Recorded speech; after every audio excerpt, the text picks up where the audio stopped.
নমস্কার বন্ধুরা, আমি রমা কিচেনের থেকে সবাইকে স্বাগত জানাচ্ছি। আজকে একটা নতুন ভিডিও নিয়ে এসেছি। আজকে দেখাবো আমি চিংড়ি মাছ দিয়ে বাঁধাকপি, যার জন্য আমি গ্যাসের উপরে কড়াই বসিয়ে দিয়েছি। কড়াইতে সর্ষে তেল দেবো এবং তার আগে দেখুন এই যে বাঁধাকপিটাকে জিরি করে কেটে একটু ভাপিয়ে নিয়েছি, হালকা করে, বেশি না, অল্প করে একটু ভাপিয়ে নিয়েছি।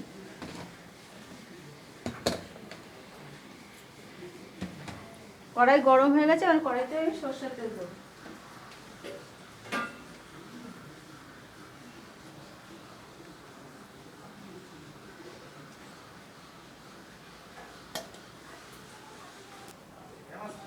বন্ধুরা দেখুন, আমার তেলটা গরম হয়ে গেছে।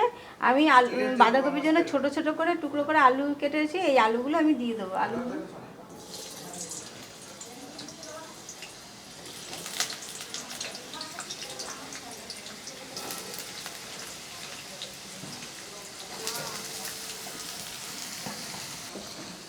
বন্ধুরা, আলুগুলো যাতে তাড়াতাড়ি ভাজা হয়ে যায় সেই জন্য আমি অল্প একটু লবণ দিলাম।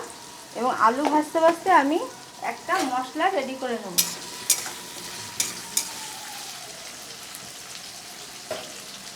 এরকম বন্ধুরা, এখানে আমি একটা বাটি নিয়েছি। এই বাটিতে আমি 1.5 চামচের মতো আমি জিরের গুঁড়ো দিলাম।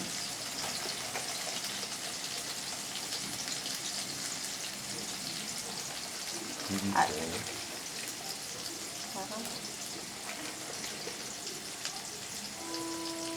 1.5 চামচের মতো ধনের গুঁড়ো, আর পরিমাণ মতো হলুদ গুঁড়ো। বন্ধুরা, আমি হলুদের পরিমাণটা বলি না, কারণ তরকারির পরিমাণটা দেখুন যার যার বাড়িতে সেরকম, যেরকম কম বেশি তরকারি হবে সেই অনুযায়ী একটু হলুদটা দেবেন। আর আমি দিচ্ছি এখানে 1 চামচের মতো আদা বাটা। এবার এটাকে আমি জল দিয়ে গুলিয়ে নেব।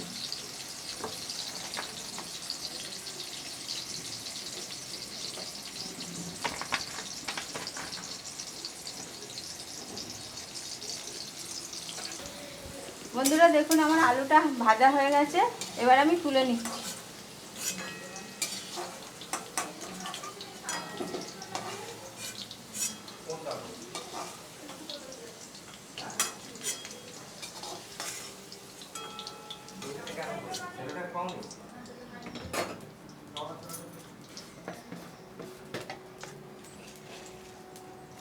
বন্ধুরা, ওই তেলেই আমি একটু জিরে ফোড়ন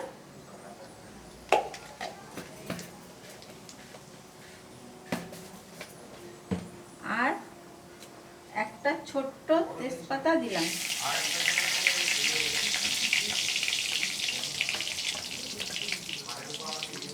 আর দেব এই মশলাটা, রেডি করে রেখে মশলাটা।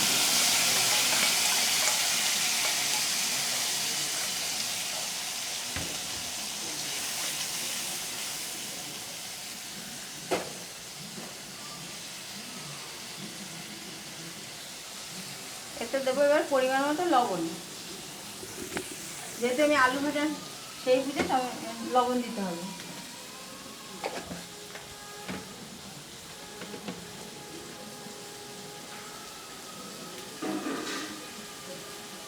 আর স্বাদ হওয়ার জন্য একটু চিনি।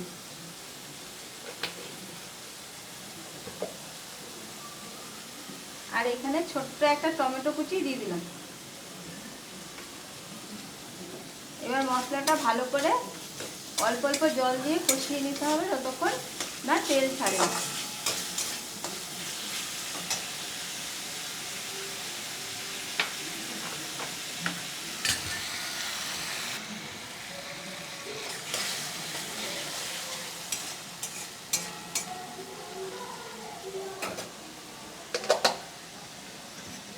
আর বন্ধুরা, এখানে আমি নুন হলুদ মাখিয়ে রাখা চিংড়ি মাছ এই মশলার সাথেই আমি দিয়ে দিলাম।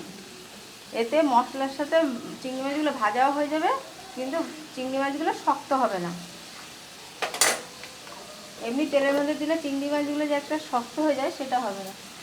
আপনারা চাইলে তেলের মধ্যে দিয়েও ভাজতে পারেন।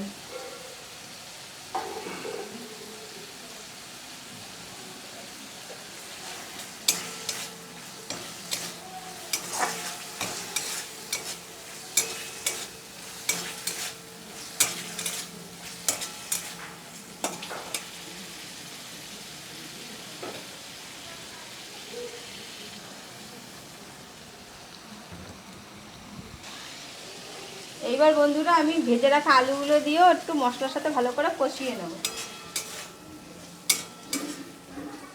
আর সাথে এইখানে আমি দেব 2-3টে, আমার ঝাল অনুপাতে 3টে কাঁচা লঙ্কা কুচি।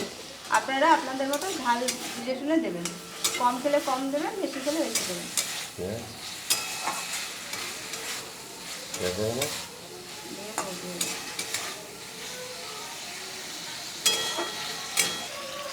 এবার বন্ধুরা আমি এই যে সিদ্ধ করে রাখা বাঁধাকপিটা দিয়ে দিলাম।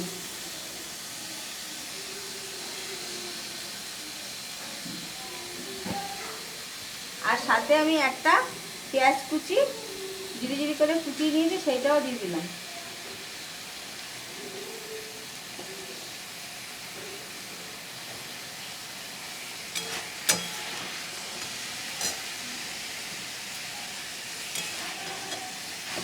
এবার বন্ধুরা আমি ভালো করে মশলার সাথে সব এটা মিশিয়ে নেব।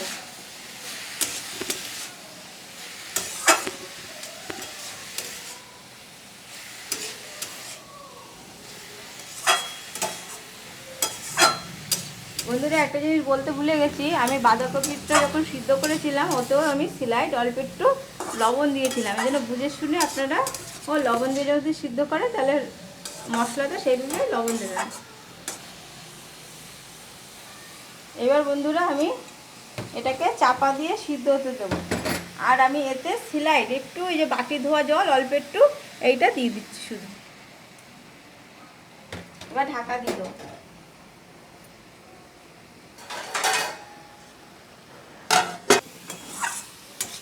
বন্ধুরা দেখুন আমার চিংড়ি মাছের বাঁধাকপিটা প্রায় হয়ে গেছে। দেখেন আলুও সব গলে গেছে। এবার আমি এর মধ্যে একটা জিনিস দেবো, যার জন্য খেতে এই বাঁধাকপিটা একটু ভালো টেস্ট হবে। এটা দিয়ে প্রায় ভাত খাওয়া হয়ে যাবে।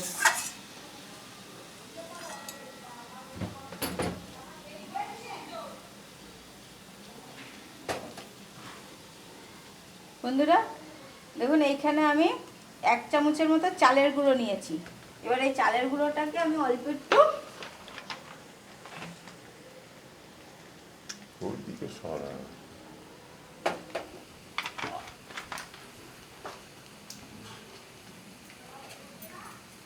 একটু জল দিয়ে এটাকে গুলিয়ে নিলাম।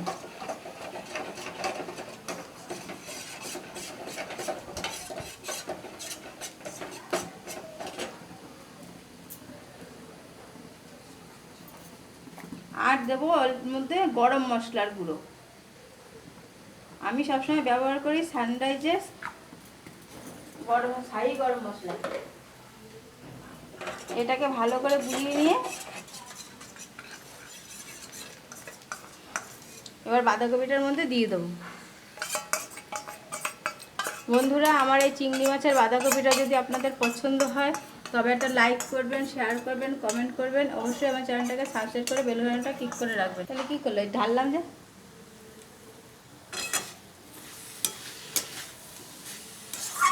বন্ধুরা যেসব বন্ধুরা আমার চ্যানেলটাকে সাবস্ক্রাইব করে রেখেছেন তাদের অজস্র ধন্যবাদ। আর যেসব বন্ধুরা এখনও আমার চ্যানেলটাকে সাবস্ক্রাইব করেননি তাদের কাছে বিশেষ অনুরোধ, আমার চ্যানেলটাকে সাবস্ক্রাইব করে বেল বাটনটা ক্লিক করে রাখুন, যাতে আমার পরবর্তী ভিডিওগুলো আপনাদের কাছে সরাসরি চলে যায় এবং আপনারা সবাই মিলে আমার সাথে সহযোগিতা করুন। আর আমি যেভাবে রান্না করলাম বাঁধাকপিটা, এইভাবে একবার রান্না করে খেয়ে দেখুন, তাহলে বুঝবেন কেমন টেস্ট। আর নামানোর আগে অবশ্যই একটু চালের গুঁড়ো আর গরম মশলা দিয়ে নামাবেন।